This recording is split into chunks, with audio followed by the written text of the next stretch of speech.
Hi and welcome to Sounders Reviews and Recommendations. In today's video we're going to be talking about God Don't Make Mistakes, Conway the Machine's new album, his debut album on Shady Records. First thing I'm going to be talking about the track list and then just my overall opinion. So we'll start off with track 1, Lock Load with Beanie Sigel, which I thought was an okay track. It was an interesting start. What fascinated me most about the song is the fact that both artists have been shot. Beanie Sigel, if you listen to the track, he doesn't sound that particularly well. He sounds quite ill, and it's because he has trouble, because he was shot in the liver and he has trouble rapping. And it's interesting that we got two artists who have been shot being on the track. My only issue is I wish they talked about the incidents themselves rather than talking about the drug trade and shit. But apart from that, it was an average track. Nothing like too spectacular, but not dog shit. The next track is Tear Gas, which I think it's an okay track. I was expecting more, especially from Lil Wayne, as he is known for killing features, especially in the last few years. I've noticed it with Tyler the Creator. But yeah, I thought he could have done better. And Rick Ross, what can I say, the man, all he does on most rap tracks is pretending that he used to sell drugs and this and that. We all know the truth. He's Officer Ricky. Officer Ricky! Moving on to Piano Love, which I've got to be honest is my least favourite track on the album. I think Conway, rap-wise, he does a good job. It's just, I feel like it's the same material, 3 songs in a row. It's somewhat But my main issue is with the hook, as it feels like it's just a verse being repeated 3 times. It's just personal opinion. On to track 4, I think the album starts to make a significant change, as we are getting Conway spitting some interesting shit, and then his Dreamwork features do an exceptional job on the project. My only issue with that track is the beat itself. It's not the best of beats, it's somewhat off-putting, but they really worked through it. Next track, track 5, is a very good track, World Chapters, and I think not only does Conway dig into his personal life and talk some interesting shit, but his features do an exceptional job.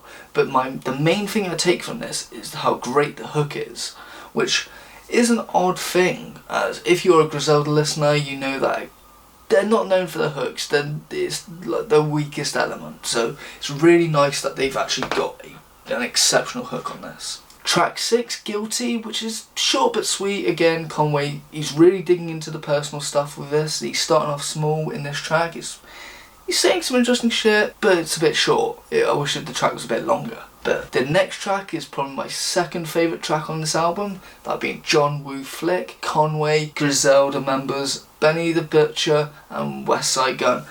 Whenever they collab together, it's usually fire, and this is no exception, and they absolutely kill the track. Bars on bars on bars. I love it. After that track is where we really do hear the personal stuff.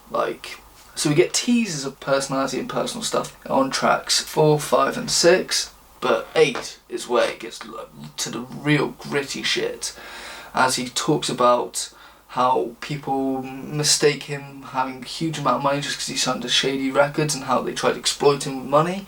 Onto the second verse where he talks about his alcoholic issues and his son dying, and then talking about him being abused as a child and the alcoholism. It really was a deep and personal track. It's very interesting and had quite an interesting hook. Next track is even going into more, talking about how he feels like he's influenced in the culture more than he's getting recognised for, and wonders if he really wants the recognition for that, and talking about how he feels that people put him in one category when he is so much more. But yeah, he really does a great job on those 2 tracks. The next tracks, 10 and 11, I've got to be completely honest, Conway, amazing. The beats, okay. The features is what let it down to an extent. Out of the 2 tracks, I prefer Chanel Pearls over Babbas, but yeah, just a personal opinion.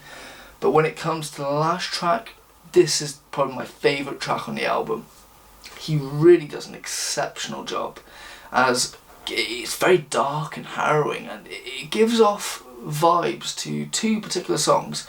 One, Fear by Kendrick Lamar on his Damn album, specifically his last verse, but also November by Tyler the Creator on Flower Boy. And not saying that God Don't Make Mistakes, the track, has no originality or creativity, it definitely does. I'm just saying it has that type of feel if you've listened to those tracks as well. The only thing I'd say that this track is better for the ending, as it flips the phrase. So God Don't Make Mistakes, you probably all thought that he was talking about himself, that he is God and he makes no mistakes, but when it's what his mum was saying as he was dying in the hospital room, like, God don't make mistakes, come back, and it's just so harrowing and dark. It was such a great track. Not only do I think this album is amazing, and he topped his last album from last year, that being La Macrina, I think this is his best project of all. Like, it used to be From King to a God. That was my favourite album of his, but no, he's definitely topped it. Overall, yeah, he did a great job. I wish the features did a little bit better. The beat selection was very good. I think some of them could have been improved upon, but apart from that, overall, great album. I would rate it an 8.9 out of 10. I just kind of wish the beginning of the album was a little bit more improved, but apart from that, yeah, it would have been an easy 9. When it comes to recommendations, Conway Machine has a selection, but I'm only familiar with 3 particular projects. The first project obviously is La Macrina. He somewhat experiments on trap beats, but sticks to his grimy shit as well. He features with his drum work crew, as well as his Griselda crew, but also mainstream artists like Ludacris, 2 Chainz, and JID. It's on From King to a God that we really hear some of his early personal shit, where he talks about DJ Slay and how he died. We've got great features from Havoc and Amani Caesar and Westside Gun, Benny the Butcher, Lloyd Banks, and Method Man. That is my favourite track on that album. The first project of his that I listened to was Look What I've Become. It's a EP that came out in 2019. Definitely check it out, and definitely check out the track Tito's Back. Brilliant. What I will say about him is his feature game is phenomenal. My favourite feature of his of all time was on Royce da 5'9's Allegory. He was on the track Fubu. Other Griselda members are on that album as well, but I think this was the best Griselda member song. He really did an exceptional job on that song. He also featured with Griselda on DMX's Hood Blues. I think he had the best verse on that song.